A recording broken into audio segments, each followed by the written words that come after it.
Hey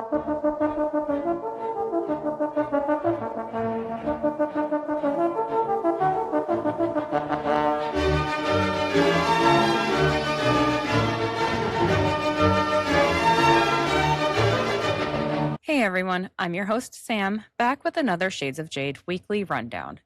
We've just moved through a week that can only be described as a full scale global offensive.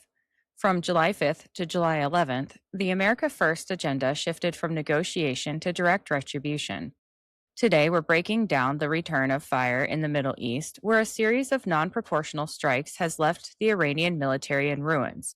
We'll discuss President Trump's first international flight on the new Air Force One to the NATO summit in Turkey and the no more free rides ultimatum that has European leaders scrambling. On the home front, we're covering the disturbing evidence unveiled in the Charlie Kirk assassination trial and a massive war on fraud that has now moved into the halls of New York City adult daycares and the H-1B visa program. Finally, we'll look at the legislative showdown over the Save America Act and why the president is refusing to sign housing bills until our elections are secured.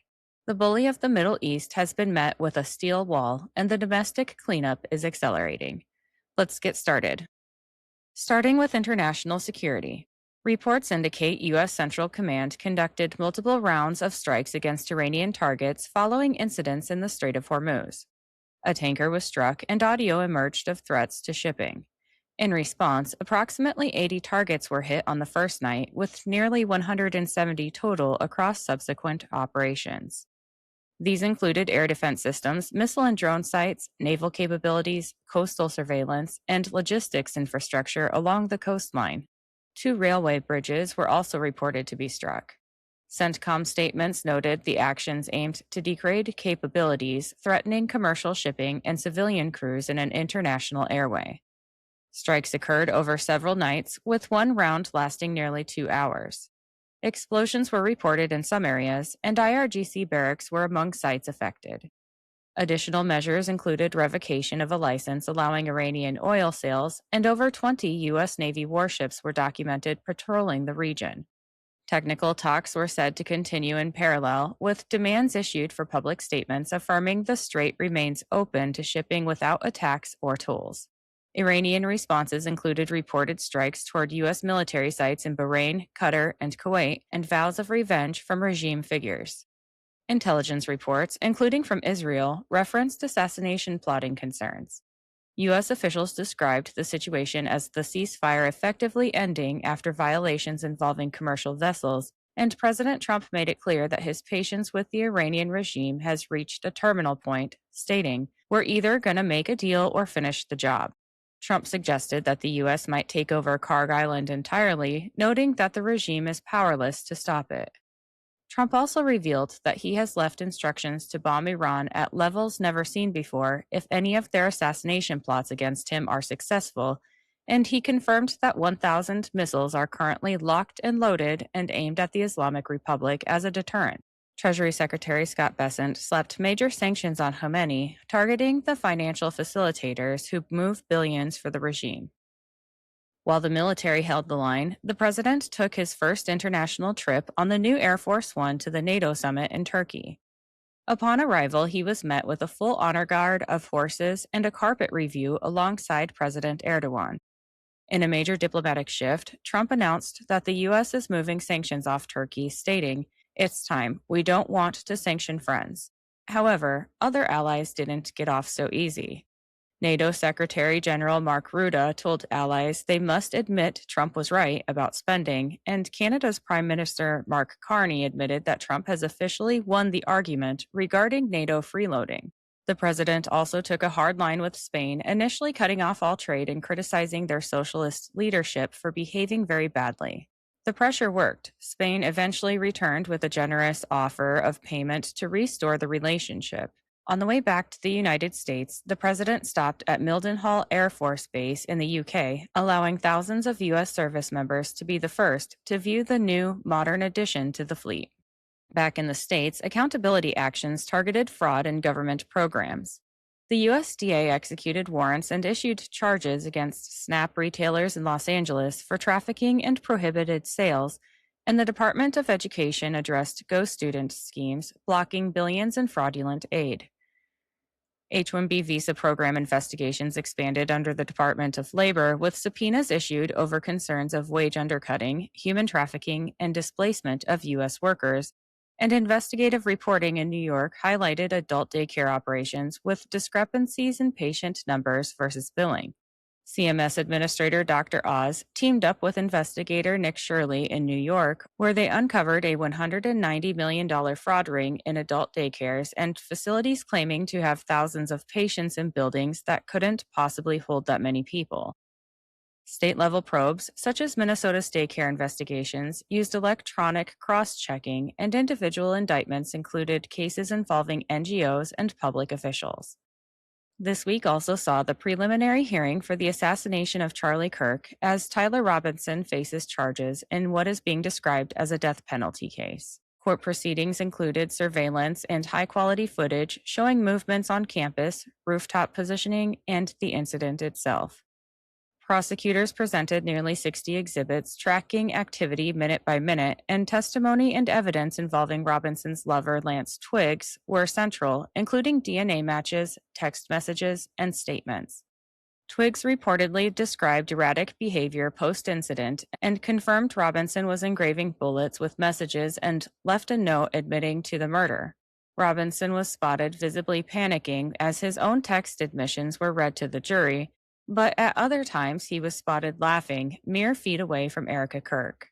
Erica and family members had emotional moments during graphic presentations, and the judge approved the release of significant evidence to the public, overruling some defense objections. Donald Trump Jr. attended sessions as well, and the hearing concluded with next steps toward potential trial, set for further review in September.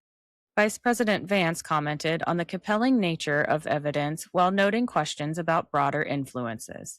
This case underscores issues of political violence, radicalization, and the importance of transparent judicial processes in maintaining public trust. On the domestic policy fronts, immigration enforcement saw increased activity. Focus included CDL drivers at way stations and semi-truck routes, as in 1 week, 3 American citizens were killed by allegedly foreign drivers, and legal challenges continued around systems verifying citizenship for benefits and voting. Birthright citizenship tourism drew scrutiny, with reports of billboards for facilities in Texas featuring rows of bassinets. President Trump moved for a rehearing of the birthright citizenship case at the Supreme Court, and legislative pushes in states like Texas sought to classify related activities as felonies and restrict birth certificate issuance to non-citizens. Former Milwaukee Judge Hannah Dugan, who aided and abetted an illegal alien, received 0 prison time or probation for her crime, but she was removed from the bench and fined $5,000. Vice President Vance said he's worried that if the government doesn't stop sending Social Security checks to illegal immigrants, the people who paid into it for their entire lives will never have access to that money. Perhaps the biggest domestic scandal of the week involves Minnesota Governor Tim Walz, who issued a pardon for a convicted illegal alien rapist. This predator repeatedly raped a 10-year-old girl, yet Walz said he can find no reason how Minnesota is safer or better if the child rapist is deported. Luckily, Secretary of State Marco Rubio stepped in to revoke the criminal's legal status, and federal agents have now successfully deported him. Rubio noted that Americans should never be forced to live alongside foreign sex criminals shielded by their own elected leaders. This focus on justice extends to the ballot box. House Speaker Mike Johnson has made the Save America Act the top priority for reconciliation, aiming to mandate voter ID and proof of citizenship for the midterms. President Trump is refusing to sign a bipartisan housing bill, letting it become law without his signature, in protest of the Senate's failure to pass the Save America Act. He warned that if Rhino Republicans don't terminate the filibuster to pass this, they will be responsible for the calamity that follows. As Senator Mike Lee pointed out, if the Save America Act is not passed by August 8th, it cannot apply for the 2026 midterms. The RNC launched over 160 election lawsuits in 36 states ahead of the midterms, the most in GOP history, for actions including allowing non-residents who have never lived in a state to vote in the state's elections. The Department of Justice Civil Rights Division is sending election monitors to 15 jurisdictions across 6 states for the coming 2026 primaries to prevent fraud and cheating and to promote fair access to voting under federal law. And the DOJ told at least 10 states that top election officials can be prosecuted if they allow non citizens to vote. President Trump fired every Democrat member of the U.S. Election Assistance Commission, vowing prosecution if officials let non citizens vote, and the DHS arrested foreigners for illegally voting in elections. Now it's time for the noteworthy tidbits, which are brought to you today by Big Fork Brands. Let me tell you about them quick. Sometimes I get on a roll cleaning or gardening, and I need a boost, but I don't have time for a meal. Big Fork Brand's pork jerky is the perfect choice to keep my momentum, offering high-protein snacks for on-the-go energy boosts. Not only do they offer pork jerky, but they also make pork sticks, bacon sausage, bacon hot dogs, and burger and hot dog sauces. Products come in a variety of delicious flavors, including Thai green curry and maple and brown sugar for the meat options, and gangster and Chicago fire for the sauces. I personally think the original flavor of the pork jerky hits just right after tackling a big chore. It's a little salty and very flavorful. My discount code gives you 20% off your entire order, and it's currently the best deal available. Just visit bigforkbrands.com and enter in my promo code JADE, that's JADE, at checkout. All right, let's get back to the tidbits. Paul Pelosi was referred to the district attorney's office for a criminal investigation and charges after a hit and run.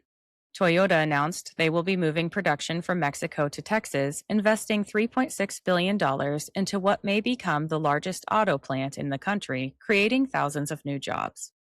President Trump revealed that around 422,000 people attended the America 250 celebration in Washington, D.C., and the War Department and NASA carried out the largest aerial showcase in modern history.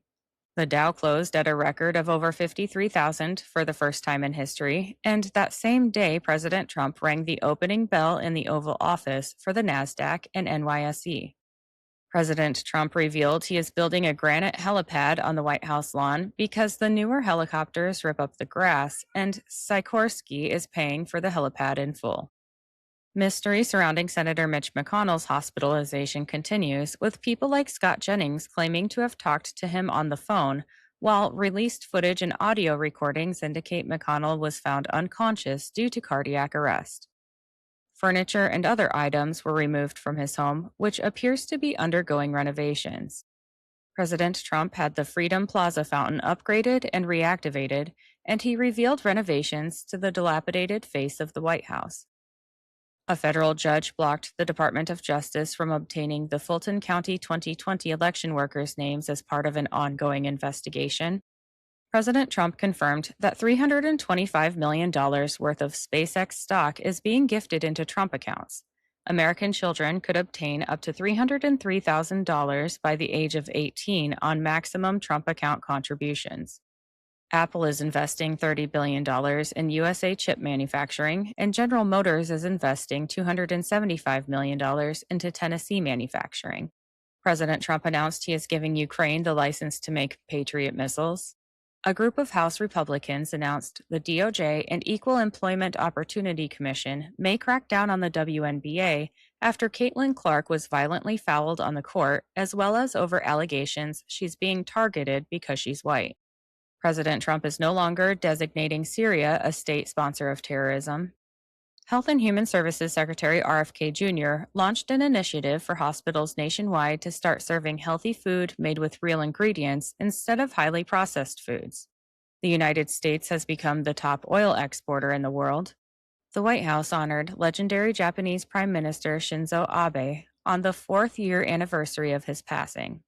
President Trump confirmed Micron is investing $250 billion to build chips in the United States. Muslims are launching a Sharia law community in Little Rock, Arkansas, requiring buyers to sign an Islamic Bill of Assurance. Governor Mike Kehoe confirmed Missouri is moving to eliminate state income tax. After rape allegations and pressure from the Democrat Party, Graham Plattner formally withdrew from the Maine U.S. Senate race. The paperwork is filed, and the Democrats can now select a new candidate. The Pentagon announced the immediate lifting of the suspension of 8 South Carolina Apache pilots who went into low formation for America 250 along the beach. In the Oval Office, John Rich was sworn in as Special Envoy for American Landowners. U.S. Homeland Security investigations agents rescued 8 missing children during the World Cup in Kansas City. California could lose $50 million in federal education funding after Education Secretary Linda McMahon launched a crackdown on districts who shield sexually abusive teachers. The U.S. House is expected in the coming days to vote on abolishing seasonal time changes under the Sunshine Protection Act. The DOJ announced a criminal indictment against 8 people for plotting a violent terror attack against those attending the Freedom 250 UFC event at the White House. President Trump endorsed Zach Lane for governor of Iowa. HHS Secretary Kennedy canceled federal funding grants to Planned Parenthood and other organizations for pushing sexually explicit content on children.